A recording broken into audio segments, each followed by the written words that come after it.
জীবনে যদি কেউ বরযাত্রী না যান তাহলে আমি বলবো কখনোই কারো বরযাত্রী যাবেন না।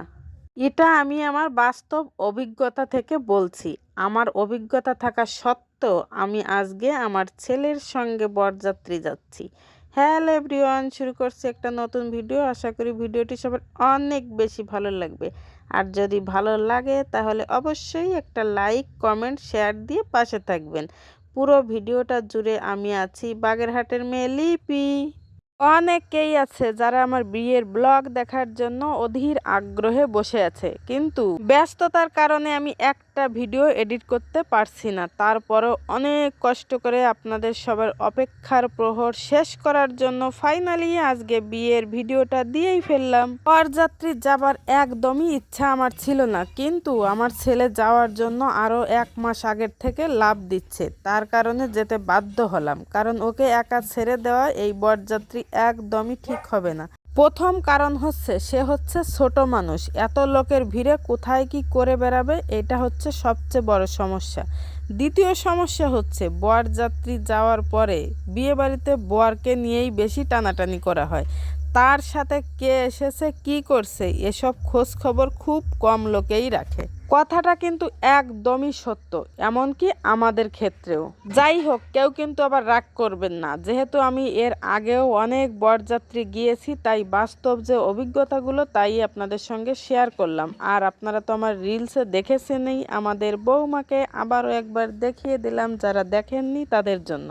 আর একটা কথা কি জানেন, এই বরযাত্রী যাবার অভিজ্ঞতা সবার থাকলেও তারপরও কিন্তু বারবার সবাই যেতে চায়। তার একমাত্র কারণ হচ্ছে নিজের সব চেনা চেনা মুখগুলো অনেক দিন পর এক জায়গায় হয়, এবং তাদের নিয়ে একটু গাড়িতে যেতে পারলে কিন্তু ওই মুহূর্তটা অনেক বেশি ভালো লাগে। যেহেতু আমার ছেলে এর আগে কখনো বরযাত্রী যায়নি, তাই ওর আগ্রহটাও একটু বেশি ছিল।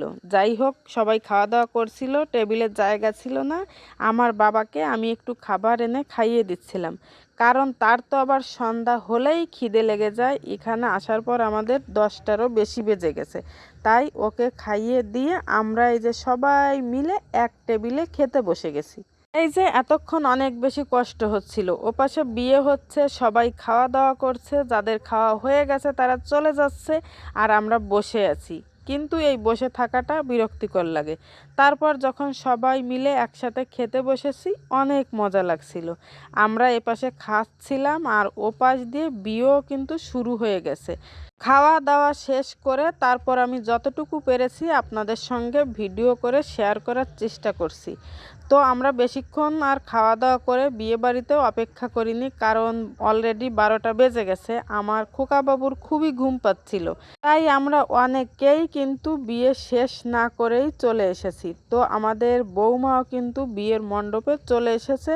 বৌমা বিয়ের মণ্ডপে আসার পর তারপরে হচ্ছে আমরা বাড়ির উদ্দেশ্যে রওনা হয়ে গেলাম। রওনা হতে হতে ভিডিওটাও শেষ করে নিলাম। তো আমার ভিডিওটা কেমন লাগলো অবশ্যই জানাবেন। যদি ভালো লাগে তাহলে অবশ্যই লাইক, কমেন্ট, শেয়ার দিয়ে পাশে থাকবেন।